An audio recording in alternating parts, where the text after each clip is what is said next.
Mulai aja ya. Oke, halo semuanya. Selamat sore, Bapak Francisco dan semua teman-teman. Perkenalkan, kita dari kelompok Justicia.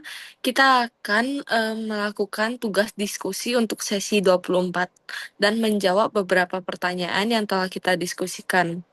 Yang pertama, yaitu mengapa pandangan Murdoch tentang kedaulatan dari yang baik dapat mengatasi relativisme moral. Baik, untuk jawabannya, pandangan Iris Murdoch sendiri mengenai kedaulatan dari yang baik mampu mengatasi relativisme moral karena ia menegaskan bahwa kebaikan merupakan suatu realitas objektif yang berada di luar preferensi individu maupun konstruksi budaya. Berbeda dengan relativisme moral yang menyatakan bahwa nilai moral bersifat relatif tergantung pada pandangan masing-masing individu atau kelompok masyarakat. Murdoch justru berpendapat bahwa yang baik atau the good adalah sesuatu yang transenden dan tetap, serta menjadi pusat orientasi moral yang sejati. Baik, selanjutnya untuk jawabannya akan dilanjutkan oleh Giancarlo. Terima kasih, Olive. Saya akan melanjutkan. Murdoch mengkritik pendekatan moral modern yang terlalu menekankan pada kebebasan memilih dan kehendak individu. Menurutnya, moralitas tidak hanya berkaitan dengan pilihan, melainkan dengan perhatian moral, yaitu upaya manusia untuk memandang dunia dan sesama dengan secara jujur tanpa ilusi egoistik. Dalam proses ini, individu diarahkan untuk mengembangkan keutamaan seperti kejujuran, kasih, dan empati demi mendekati realitas moral yang lebih tinggi. Selanjutnya akan dilanjutkan oleh Francisco. Dengan demikian, karena Murdoch menempatkan yang baik sebagai standar moral yang bersifat objektif dan transenden, maka pandangan memberikan dasar yang kuat untuk menolak relativisme.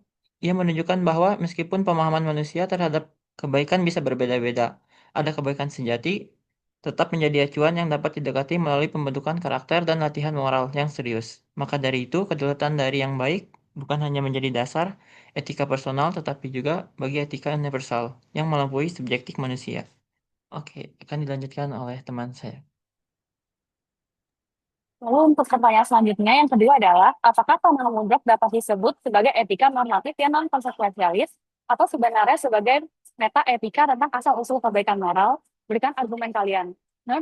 Menurut kami, pandangan Iris Murdoch lebih tepat disebut sebagai bagian dari meta-etika, meskipun memiliki implikasi kuat terhadap etika normatif non-konsekuensialis.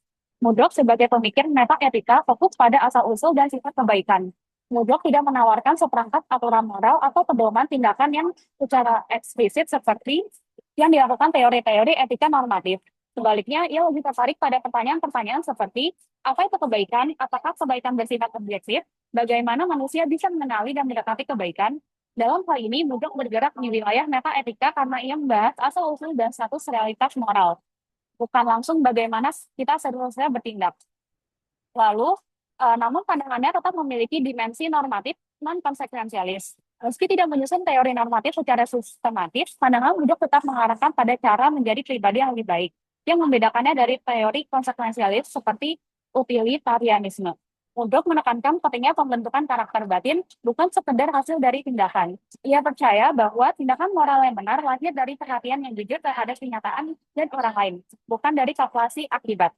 Dan ini mudah dekat dengan etika kebajikan virtu etik, tetapi tetap menolak kerangka normatif mekanistik. Lalu untuk selanjutnya akan diteruskan oleh teman saya, Yesen. Selanjutnya adalah penolakan terhadap etika sebagai sistem logis. Murdoch juga menolak pendekatan yang menganggap etika sebagai sistem logika atau rumus moral. Baginya, etika adalah soal perjuangan batin, kesadaran diri dan keterbukaan terhadap kebenaran moral yang berada di luar diri kita. Ini menegaskan bahwa ia tidak memposisikan dirinya sebagai penyusun teori normatif, tetapi sebagai seorang yang menggali lebih dalam tentang realitas dan pengalaman moral manusia. Maka dari itu, kesimpulannya adalah pandangan Iris Murdoch terutama merupakan kontribusi meta-etika karena ia membahas sifat dan keberadaan kebaikan moral secara objektif, serta bagaimana manusia dapat mengenalinya melalui perhatian moral. Meskipun demikian, pandangannya memiliki konsekuensi normatif yang non-konsekuensialis, terutama dalam penekanannya pada pembentukan karakter dan kualitas batin seseorang.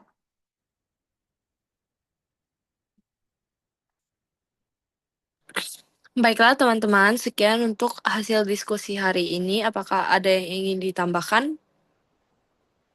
Dari saya cukup. Tidak ada. Oke. Jika begitu, kita akhiri ya untuk diskusi hari ini. Terima kasih semua. Bye. Bye. Terima kasih semua.